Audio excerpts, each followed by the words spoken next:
Berbakti tegakkan kalimah ilahi, berjuang mengamalkan sunnah Nabi. Pedoman Al-Quran dan As-Sunnah, ikhlaskan mengharapkan madotilah.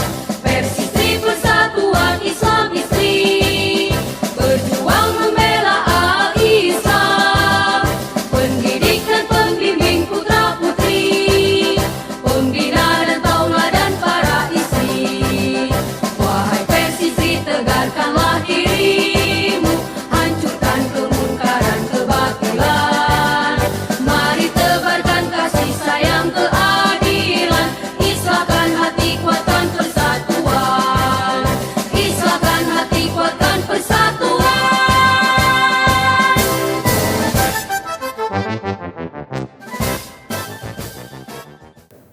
Alhamdulillah wa syukru ala nikmatillah.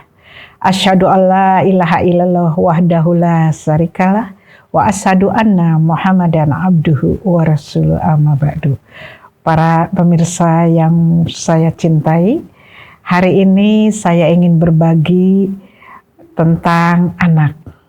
Kita ibu sebagai Madrasatul Ula tentu penting mengetahui kalau ternyata bayi yang dilahirkan itu ada yang memang non-handicap, tidak ada hambatan, tapi ada juga yang handicap. Sering dikatakan adalah anak yang berkebutuhan khusus atau special needs. Kenapa dikatakan kebutuhan khusus? Karena ternyata harus dalam membimbingnya kita harus memiliki ilmu, kemudian harus secara spesifik. Nah, contoh-contohnya apa? Di antaranya sering kita mendengar, oh itu anak autisme, ya, autis spectrum disorder. Ada lagi ada anak yang tidak mau diam dan sulit dikendalikan, orang mengatakannya hiperaktivitas, hiperaktif, atau sering kita katakan ADHD, attention deficit hyperactive disorder, yaitu salah satu ada gangguan di neurotransmitter di sini ya. Nah, ini perlu diketahui karena ternyata banyak ibu-ibu muda yang tanpa ilmu ternyata mereka bingung bagaimana aku membersamai putra-putriku yang ternyata mengalami gangguan. Nah, jadi saya ingin memberikan tanda-tanda sejak dini apabila misalnya salah satu di antara putra-putri kita atau di antara anak didik kita mengalami gangguan perkembangan. Selalu diawali adalah anak-anak yang terlambat bicara. Sering dikatakan speech delay. Anak-anak di usia 2 tahun itu seharusnya sudah bicara secara dua arah komunikasinya ya. Jadi ekspresif ya. Bahkan kosakata harus sekitar 200 kosakata yang harus sudah dia bisa katakan. Tapi ternyata banyak juga anak-anak yang usia 3 tahun, 4 tahun ternyata untuk menyusun kalimat aja sulit. Nah, kadang-kadang orang tua menganggap bahwa nanti juga bisa, nanti juga mungkin keluar suara. Nah, sehingga terjadilah apa yang disebut keterlambatan dalam penanganan ya. Padahal kalau ditangani secara cepat, insya Allah secara signifikan terjadi perubahan-perubahan yang memang kita harapkan. Autis biasanya ditandai dengan dari usia 6 bulan itu sudah bisa terlihat. Anak itu kalau melihat barang atau melihat sesuatu benda, dia anteng di situ tapi juga ternyata tidak fokus. Kadang-kadang kontak matanya tidak ada. Jadi dia kalau ditanya atau dia dipanggil misalnya adek, kakak gitu ya, dia kemana aja arahnya. Kadang yang lebih ekstrim lagi dia kadang-kadang kaku, rigid, tidak mau dipeluk. Dan tanda yang paling sering kita lihat adalah tidak bisa berkomunikasi, defisit dalam komunikasi ya, defisit juga dalam relasi sosial karena dia anteng sendiri, jadi terkesan dunia sendiri, itu ciri autis ya. Jadi dari usia 6 bulan sebenarnya udah bisa terdeteksi. Kemudian ada lagi gangguan perkembangan sejenis tadi hiperaktif, attention deficit hyperactive disorder. Gangguannya adalah di neurotransmitter. Neurotransmitter adalah ada di salah satu bagian di otak kita yang memang ternyata antara hormon-hormonnya itu tidak stabil seperti epinefrin, dopamin, norepinefrin, sehingga dibombardir oleh perintah-perintah pada saat yang sama ya. Nah, ciri yang sering kita lihat pada anak-anak yang mengalami hiperaktivitas adalah dia inattention, kurang perhatian. Terutama misalnya guru-guru di sekolah itu ya, dia akan melihat kok ini anak nggak mau diam ya, tidak paham instruksi, kemudian impulsif. Dia tanpa berpikir bereaksi ya, terus saja ya. Kalau orang Sunda mengatakan, budak teh ciling cingcat pisan gitu ya. Nah, padahal anak pada dasarnya memang harus aktif. Tapi kalau berlebihan, kurang dari 5 menit dia tidak fokus. Nah, kalau menurut saya itu harus diterapi untuk membantu anak itu. Memang secara umum anak-anak juga konsentrasi atau fokusnya memang terbatas, tapi sekitar 8-9 menit bisa. Nah, kalau yang ADHD itu di bawah atau kurang dari 5 menit ya, segera datang ke tumbuh kembang kemudian diterapi.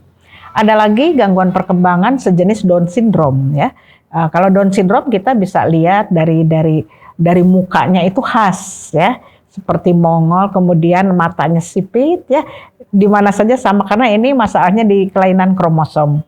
Sehingga khas kalau anak-anak Down syndrome ya. Nah, anak-anak Down syndrome kalau menurut saya sih ini anak manis ya, karena apa? Dia itu nurut gitu, karena hanya ini masalahnya di kecerdasan. Biasanya IQ-nya ya di bawah ya, IQ-nya di bawah misalnya sekitar 70-80 IQ-nya. Kalaupun ada yang paling tinggi ya di rata-rata, jadi tidak ada yang di atas rata-rata. Down syndrome juga biasanya ada yang dilakukan terapi khusus supaya anak itu paham instruksi. Ini penting untuk paham instruksi ya. Nah, jadi beberapa gangguan perkembangan banyak sekali sebenarnya, ada yang disebut juga cerebral palsy ya, CP gitu kan, itu ada CP. Nah, ada lagi yang mungkin jarang diketahui adalah ada gangguan perkembangan sejenis conduct disorder. Ini adalah gangguan perkembangan karena pola asuh yang mungkin tidak tepat. Jadi ada anak-anak tertentu yang mengalami seringnya itu melanggar aturan-aturan, melanggar norma-norma. Nah, kenapa bisa seperti itu? Nah, jadi kemungkinan besar dalam pola asuh. Kita kadang-kadang tanpa sadar sebagai orang tua atau bahkan mungkin ada nenek kakek permisif, dimanjakan, semua keinginan anak dipenuhi sambil tidak diajarkan aturan. Karena aturan itu harus sedini mungkin, tanpa teriakan, tanpa pukulan. Jadi aturan yang paling efektif yang bisa kita ajarkan pada anak-anak yang handicap ataupun non-handicap itu adalah dengan role model. Uswatun hasanah, dengan uswah, contoh. Contoh model itu cepat sekali diserap.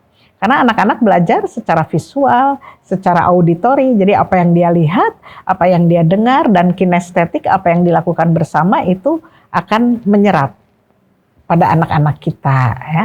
Nah, itulah diantaranya gangguan-gangguan perkembangan. Jadi untuk itu para ibu atau para guru harus sejak dini mengetahui gejala atau simptom-simptomnya itu seperti apa. Kalau ada terlambat bicara, anak tidak fokus, kemudian anak cenderung melanggar aturan, kemudian emosinya juga tidak terkendali, tantrum. Nah, jangan-jangan anak kita mengalami gangguan perkembangan. Hiperaktivitas itu berlebihan. Kalau aktif anak memang harus aktif, tapi kalau hiperaktif itu berlebihan. Tidak bisa diatur, bahkan tidak bisa fokus. Nah, kalau ada gejala-gejala seperti ini, sebaiknya kita jangan ragu-ragu untuk datang ke tumbuh kembang anak. Dimanapun ada, biasanya di rumah sakit juga ada, supaya apa? Kita tentu ingin punya anak-anak kita adalah berkualitas, kemudian menjadi soleh dan soleha. Robbi habli minas solihin. Kita ingin anak-anak kita soleh. Tentu secara fisik, kemudian secara kualitas dirinya itu oleh kita dibersamai, terus ditingkatkan. Dalam membimbing anak, ternyata 3 hal ini penting: asah, asih, dan asuh. Nah, untuk asahnya ya tentu kita memberi gizi yang terbaik, kemudian kita melatihnya, termasuk kita mengecek deteksi dini apakah ada gangguan perkembangan atau tidak. Asihnya tentu cinta kasih, perhatian, kasih sayang, bonding untuk anak-anak kita itu merupakan nutrisi. nutrisi jiwanya ya.